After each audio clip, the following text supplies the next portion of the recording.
आज का पहला पाठ प्रकाशना ग्रंथ अध्याय 4 1 से 11। पवित्र पवित्र पवित्र सर्वशक्तिमान प्रभु ईश्वर, जो था, जो है और जो आने वाला है। इसके बाद मैं यूहन्ना ने एक दिव्य दृश्य देखा। मैंने देखा कि स्वर्ग में एक द्वार खुला है और वह तुरही जैसी वाणी, जिसे मैंने पहले अपने से बातें करते सुना था, बोल रही है, यहाँ ऊपर आओ, मैं तुम्हें दिखाऊंगा कि बाद में क्या होने वाला है। मैं तुरंत आत्मा से आविष्ट हो गया। मैंने देखा कि स्वर्ग में एक सिंहासन रखा हुआ है और उस पर कोई विराजमान है, जिसका रूप रंग सूर्यकांत और रुधिरख्या के सदृश है, और सिंहासन के चारों ओर मरकतबनी जैसा एक आभा मंडल है। सिंहासन के चारों ओर 24 सिंहासन रखे हुए हैं और उन पर 24 वयोवृद्ध विराजमान हैं। वे उजले वस्त्र पहने हुए हैं और उनके सिर पर सोने के मुकुट हैं। सिंहासन में से बिजलियां, वाणियां और मेघ गर्जन निकलते हैं। सिंहासन के सामने आग की 7 मशालें जल रही हैं। ये ईश्वर के 7 आत्मा हैं।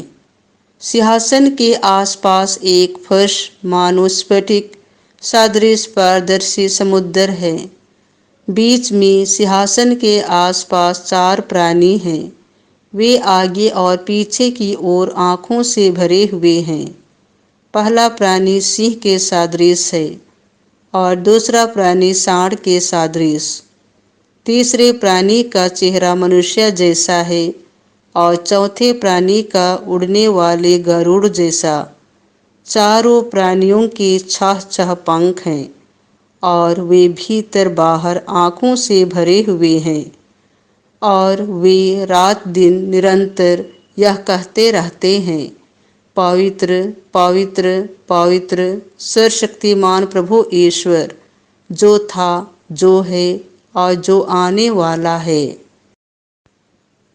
जब जब प्राणी सिंहासन पर विराजमान युग युगों तक जीवित रहने वाले को महिमा, सम्मान और धन्यवाद देते हैं, तब तब 24 वयोवृद्ध सिंहासन पर विराजमान को दंडवत करते हैं। युग युगों तक जीवित रहने वाले की आराधना करते हैं और यह कहते हुए सिंहासन के सामने अपने मुकुट डालते हैं, हे हमारे प्रभु ईश्वर, तू महिमा, सम्मान और सामर्थ्य का अधिकारी है, क्योंकि तूने विश्व की सृष्टि की।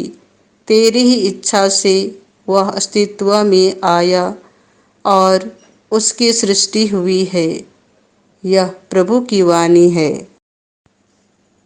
संत लूकास के अनुसार पवित्र सुसमाचार अध्याय 19 11 से 28। तूने मेरा धन महाजन के यहाँ क्यों नहीं रख दिया?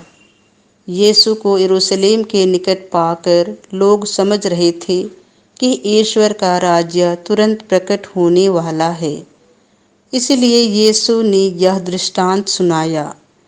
एक कुलीन मनुष्य राजपद प्राप्त कर लौटने के विचार से दूर देश चला गया। उसने अपने दास सेवकों को बुलाया और उन्हें एक एक असरफी देकर कहा, मेरे लौटने तक व्यापार करो। उसके नगर निवासी उससे बैर रखते थे और उन्होंने उसके पीछे एक प्रतिनिधि मंडल द्वारा कहला भेजा कि हम नहीं चाहते कि वह मनुष्य हम पर राज्य करे। वह राजपद पाकर लौटा और उसने जिन सेवकों को धन दिया था उन्हें बुला भेजा और यह जानना चाहा कि प्रत्येक ने व्यापार से कितना कमाया है। पहले ने आकर कहा, स्वामी, आपकी एक असरफी ने 10 असरफियाँ कमाई हैं। स्वामी ने उससे कहा, शाबाश भले सेवक, तुम छोटी से छोटी बातों में ईमानदार निकले, इसलिए तुम्हें 10 नगरों पर अधिकार मिलेगा। दूसरे ने आकर कहा, स्वामी, आपकी एक असरफी ने 5 असरफियां कमाई हैं। और स्वामी ने उससे भी कहा, तुम्हें 5 नगरों पर अधिकार मिलेगा। अब तीसरे ने आकर कहा, स्वामी, देखिए, यह है आपकी असरफी। मैंने इसे एक अंगोछे में बांध रखा था। मैं आपसे डरता था, क्योंकि आप कठोर हैं। आपने जो जमा नहीं किया उसे आप निकाल लेते हैं, और जो नहीं बोया उसे लूनते हैं। स्वामी ने उससे कहा, रे दुष्ट सेवक, मैं तेरे ही शब्दों से तेरा न्याय करूँगा। तू जानता था कि मैं कठोर हूँ। मैंने जो जमा नहीं किया उसे मैं निकाल लेता हूँ, और जो नहीं बोया उसे लूनता हूँ। तो तूने मेरा धन महाजन के यहाँ क्यों नहीं रख दिया? तब मैं लौटकर उसे सूद के साथ वसूल कर लेता। और स्वामी ने वहाँ उपस्थित लोगों से कहा, इससे यह असरफी ले लो, और जिसके पास 10 असरफियाँ हैं उसी को दे दो।